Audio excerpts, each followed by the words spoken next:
24 जून 2023 को Lahore university of management sciences में convocation था।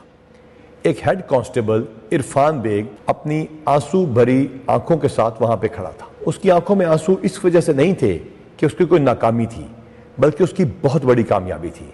उसका बेटा, हेड कांस्टेबल का बेटा 100% स्कॉलरशिप के ऊपर वहां से पढ़ा था विद डिस्टिंक्शन, और आगे उसका अमेरिका में एडमिशन हो चुका है। जब हम लोगों ने यहाँ पे शोहदा की फैमिलीज को बुलाने का सिलसिला शुरू किया तो हमने पूछना शुरू किया कि शोहदा और डेथ इन सर्विस वालों में से कितनों की भर्ती नहीं हुई।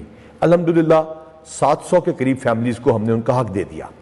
लेकिन एक शहीद कांस्टेबल की बेवा से पूछा कि क्या आपका कोई भर्ती हुआ है, तो उन्होंने कहा नहीं। हमने कहा क्या वजह है? उन्होंने कहा 2 बेटे हैं, एक अमेरिका में डॉक्टर है और दूसरा अमेरिका में पीएचडी है। जब हम KFC गए शोहदा के बच्चों से मिलने तो हमारी टीम को एक फैमिली मिली, एक शहीद कांस्टेबल की फैमिली, जिन्होंने बताया कि बेटियां और बेटे चार्टर्ड अकाउंटेंट और MBA बन चुके हैं। मैकडॉनल्ड्स में शोहदा की फैमिली के साथ मिलते हुए एक बहुत प्यारी बच्ची मिली जो कि शायद इस मुल्क का मुस्तकबिल है, जिसको हम पहले भी मीडिया के सामने ला चुके हैं। जब मैं लम्स से निकला तो मेरे ऑपरेटर ने मुझे बताया कि उसका बेटा UET यानी university of engineering and technology में मेरिट पर दाखिल हो चुका है। इसके अलावा King Edward medical college, Forman Christian college, Allama Iqbal medical college और दीगर मेडिकल कॉलेजेस में कांस्टेबल्स और थानेदार साहबान के बच्चे पढ़ रहे हैं। ये बात आपसे करने का मकसद ये है कि आपको ये एहसास दिलाया जाए कि कांस्टेबल साहबान के बच्चे और बेटियां, और इसके साथ साथ हमारे थानेदार साहबान और SHO साहबान और दीगर मिनिस्ट्रियल साहबान और अफसरान के बच्चे भी उतना ही अच्छा पढ़ सकते हैं जितना बेग साहब के बेटे ने लम से पढ़ के किया है। कुछ अर्सा पहले हाई स्कोरिंग बच्चों के स्कॉलरशिप का सिलसिला रुका हुआ था। अल्हम्दुलिल्लाह 2021 क्लियर हो चुका, 2022 क्लियर होने में कुछ दिन बाकी हैं। इसके बाद इंशाअल्लाह ताला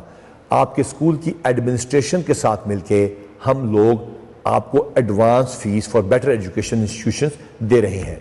अगर हम कच्चे के खतरनाक तरीन इलाके को साफ करके वहां 6 स्कूल्स बना के खुद पढ़ा के चला सकते हैं और उसमें एस्पायर ग्रुप जैसे अच्छे इदारे सामने आके अपनी सर्विसेज पेश कर सकते हैं, और वहां के लड़के जो FSC पास हैं वो उन बच्चों को मुफ्त पढ़ाने के लिए आगे आ सकते हैं, तो क्यों हम अपने बच्चों को, कांस्टेबल साहबान और थानेदार साहबान, आप क्यों अपने बच्चों को नहीं पढ़वा सकते हैं? इसके लिए तैयार हो जाइए। हमारी आपसे ये दरख्वास्त है कि आप हमारा साथ दें। हम इन समर स्कूल्स में आपके बच्चों की एजुकेशन के लिए एक नया सिलसिला शुरू कर चुके हैं। अगर आप इस यकीन के साथ आगे बढ़ेंगे कि आपके बच्चों की मीरास सिर्फ कांस्टेबल बनना नहीं, बल्कि ये मानेंगे कि प्रीमियम एजुकेशनल इंस्टीट्यूशंस और ओहदे किसी के बाप की मीरास नहीं, बल्कि हर उस शख्स के लिए मौजूद है जो उसके लिए मेहनत करेगा, तो आप यकीन से आगे बढ़िए। हम आपके साथ इन समर स्कूल्स और बेटर स्कूल्स में आपके बच्चों को पढ़ाएंगे। जवाब में क्या चाहिए? जवाब में 2 चीजें चाहिए। आपने हिफाजत करनी है उन लड़कियों की, उन प्यारी बच्चियों की, अपनी बेटियों की जो स्कूलों तक जाती हैं, चाहे वो आपकी अपनी औलाद नहीं है। किसी शख्स को